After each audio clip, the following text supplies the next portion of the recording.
नमस्कार, आजको यो नयाँ विश्लेषणमा स्वागत छ। आज हामी कुरा गर्दैछौँ एकदमै छिटो अर्थात् मात्र 2 मिनेटमा जीमेल सेटअप कसरी गर्ने भनेर। शून्यबाट सुरु गरेर एउटा पूर्ण रूपमा सुरक्षित इमेल खाता कसरी तयार हुन्छ, आउनुहोस् सँगै हेरौँ। यसमा सबैभन्दा रमाइलो कुरा के छ भने नि, यो पुरै काम सक्न जम्मा 2 मिनेट लाग्छ। सुन्दा अचम्म लाग्न सक्छ, तर यो साँच्ची नै हो। प्राविधिक कुराहरू सुरु गर्दा झन्झटिलो लाग्छ भने पनि अब चिन्ता लिनु पर्दैन। एकदमै सजिलो तरिकाले बिना कुनै अलमल यो काम फत्ते गर्न सकिन्छ। अब सुरुवात कहाँबाट गर्ने त? यो कुरा हामी कुन डिभाइस चलाउँदैछौँ भन्नेमा भर पर्छ।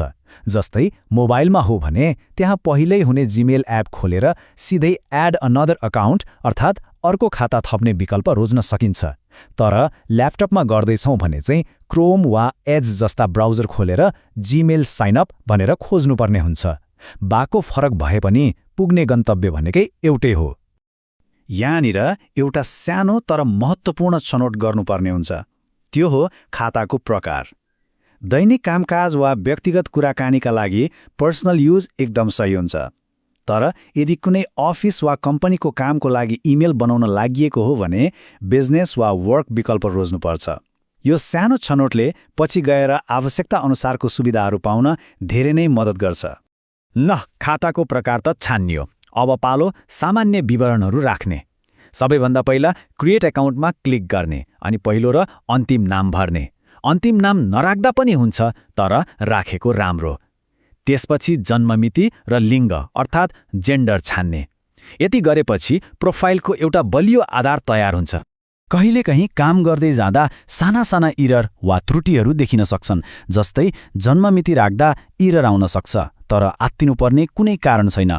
यस्तो साना साना प्राविधिक कुराहरूमा जो कोही पनि झुक्किन सक्छन्। यो एकदमै सामान्य कुरा हो। यसलाई मिलाउन एकदमै सजिलो छ।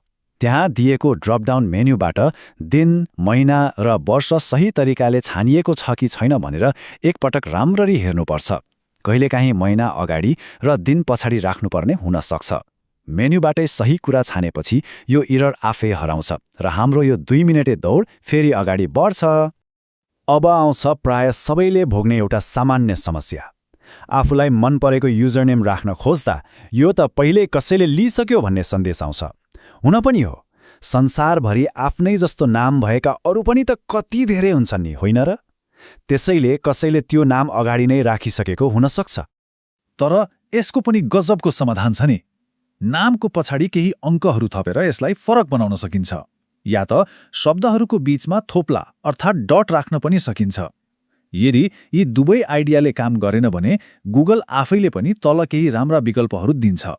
तीमध्ये कुनै एउटा छानेर पनि फट्टै अगाडि बढ्न सकिन्छ।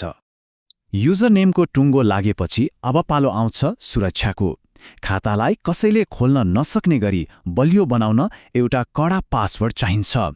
यसको लागि कम्तीमा 8वटा क्यारेक्टरहरू हुनुपर्छ, जसमा अक्षर, अङ्क र विशेष सङ्केतहरू अर्थात् स्पेशल सिम्बोलहरू सबै मिसिएको हुनुपर्छ। यति गरेपछि हाम्रो खातालाई कसैले छुन पनि सक्दैन। ल्यापटपबाट खाता बनाउँदा प्रमाणीकरणको लागि एउटा एकदमै चलाक तरिका प्रयोग हुन्छ। ल्यापटपको स्क्रिनमा एउटा QR कोड आउँछ। अब स्मार्टफोनमा गुगल एप खोल्ने अनि क्यामेरा जस्तो देखिने गुगल लेन्स आइकनमा ट्याप गरेर त्यो कोड स्क्यान गर्ने। हेर्दा हेर्दै म्याजिक जस्तै तुरुन्तै पहिचान प्रमाणित हुन्छ। हामी अब लगभग अन्तिम चरणमा आइपुग्यौँ। यहाँनिर रिकभरी इमेल थप्ने एउटा विकल्प आउँछ। धेरैले यसलाई स्किप गरिदिन्छन्, तर त्यसो गर्नु पक्कै पनि राम्रो होइन। नयाँ खातालाई भविष्यमा सधैँ सुरक्षित राख्न यो एकदमै महत्त्वपूर्ण सुरक्षा जाल हो। साँच्चै भन्यो भने भोलि गएर कहिलेकाहीँ पासवर्ड बिर्स्यो भने खातालाई सधैँका लागि हराउनबाट बचाउने एकमात्र साथी भनेकै यही रिकभरी इमेल हो। यो कुनै झन्झटिलो काम होइन, सुरक्षाको लागि अनिवार्य कदम हो। यति राखेर प्राइभेसी एन्ड टर्म्समा आई अग्री गरेपछि जीमेल खाता पूर्ण रूपमा तयार हुन्छ। जीमेल त रेडी भयो, तर अझै केही नयाँ सुविधाहरू अनलक गर्न बाँकी नै छ। इमेलको साथसाथै गुगल च्याट पनि सुरु गर्न सकिन्छ। यसको लागि माथि कुनामा भएको सेटिङ्सको गियर आइकनमा क्लिक गर्ने अनि च्याट एन्ड मिट्स भन्ने अप्सनमा जाने। त्यहाँ रहेको स्विचलाई अन अर्थात् इनेबल गरिदिएपछि च्याट गर्न बाटो खुल्छ। र च्याट अन गरेपछि यसलाई आफू अनुकूल बनाउन पनि मिल्छ। च्याट सेटिङ्समै गएर मेसेज आउँदा बज्ने साउन्ड फेर्ने, कुन बेला नोटिफिकेसन आउने भनेर समय मिलाउने र कुनै महत्त्वपूर्ण मेसेज छुट्यो भने इमेलमै अलर्ट आउने व्यवस्था गर्न सकिन्छ। सबै कुरा आफ्नै नियन्त्रणमा हुन्छ।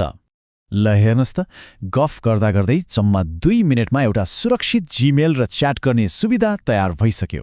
यो साँच्चै नै एउटा ठूलो उपलब्धि हो।